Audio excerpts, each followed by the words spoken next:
What's up, Hyperfast Nation? On this episode of the show, I'm going to dive into a topic that can save you a lot of time, a lot of money, a lot of headache, and do the same for your buyer clients. And it's how to set proper buyer expectations up front.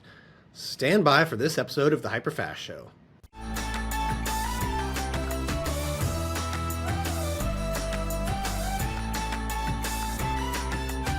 All right, Hyperfast Nation, welcome to this episode of the show. Today I'm going to talk about setting buyer expectations up front. This is an exercise that takes you an extra 30 minutes, maybe at most, in your initial meeting and saves you countless hours of time down the road. It will also help your buyers from getting frustrated and maybe even firing you. So it's going to increase your client happiness, increase your conversion rate, increase your referral deals that you get done, increase your repeat business. So this is time and effort well spent, and it only adds an extra 30 minutes typically to your process up front.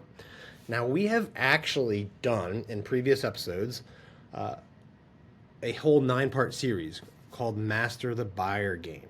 It's featuring Carrie Scholl, and she goes over a whole process of how to meet with clients, how to set expectations, how to show them homes, how to write them offers, how to get more deals done. A whole 9-part series. So if you have not watched that Master the Buyer Game series, go back and find it on YouTube or iTunes or Spotify and take a look. But for the expectation setting, right, this is something you do up front.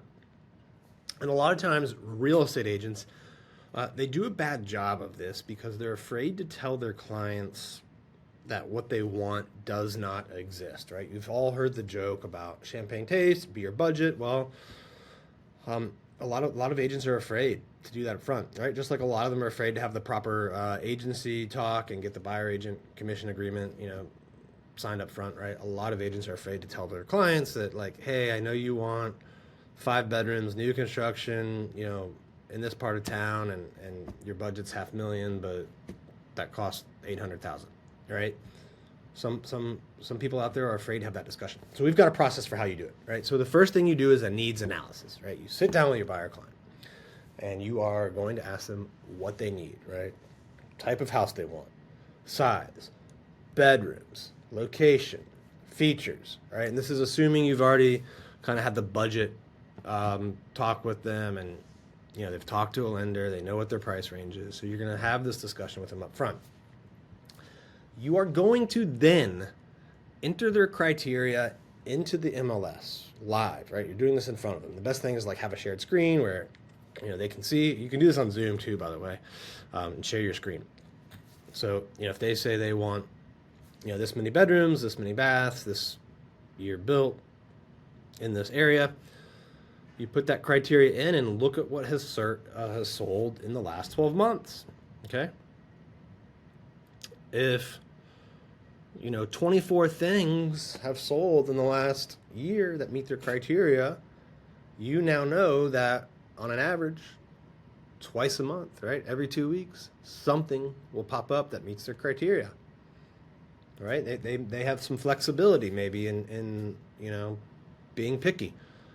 Now, if you do the search and 3 things come up, you know that they might only get an opportunity once a quarter, right? So they're going to have to jump on something they see and be less picky.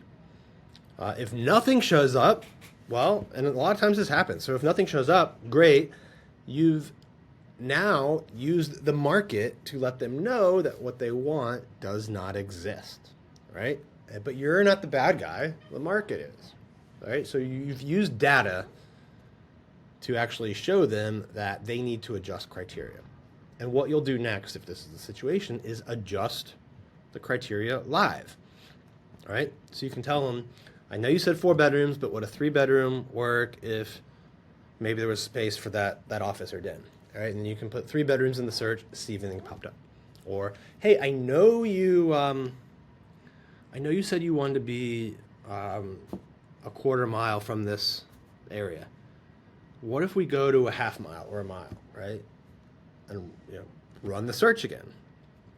Or, hey, I know you said after talking with the lender that you're approved for 600,000, but you want to stay under 500,000. What if we go up to 600,000? What does that do, right?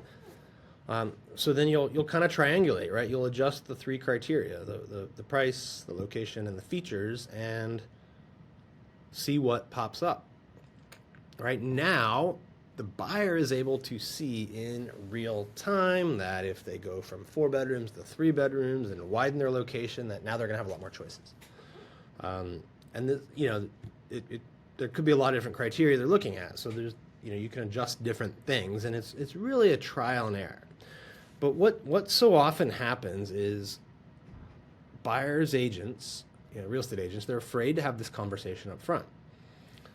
So they will go to their, they'll send their clients a bunch of things that kind of don't meet their criteria, and then take them out on showings, and then the clients get frustrated. They feel like you did not listen to them. You told them you wanted a 3-bedroom, and you're showing them 4-bed, or they told you they wanted a 4-bedroom, and you're showing them 3 bedrooms, or they said they want this part of town, and you're on the other side of the road, right? So, or the agent will, take their criteria, and then nothing comes up, so they never send them showings. So then they don't know what you're doing for them. Now, I've recently did a podcast on how to find off-market inventory, and it could be that what they want does exist, it just doesn't turn over much, and you can research that through tax records and going back further in your search history on the sales side, right? So we did a whole podcast on how to find off-market inventory, so you can definitely look at that. And if you are in that mode where you are not sending them active listings because none exist what they want, but you're looking off market, you need to communicate with them. You need to communicate with them what you're doing so that they think you're working very hard for them, because you could be working very hard for them, but if you're not communicating to them, they don't know. All right. But it's really best just to have this upfront conversation with them and tell them, like, look, this is the data. I know you want A, B, and C. It doesn't exist. Maybe we can find it off market, or maybe we can't. Maybe it just really doesn't exist in that price range. But if you have the conversation up front, right, then they see you as a problem solver, right? Because if you're not doing it up front and you're either showing them the wrong things or not showing them at all, what happens is eventually they're going to buy with another agent. You might not even know. They're going to just fire you or ghost you.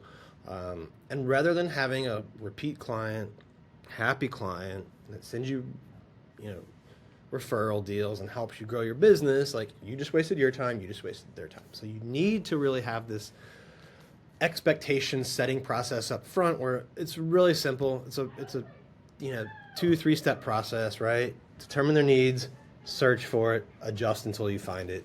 That's all you have to do.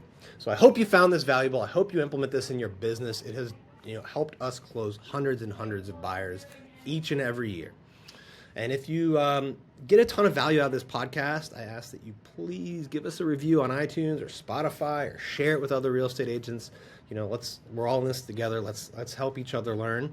And by the way, if you are a real estate agent and you're curious about what it's like to partner with Carrie Shull and I at eXp Realty, where we've built one of the fastest growing groups and have hundreds of agents in 15 or 16 different states, we would love to have that conversation with you.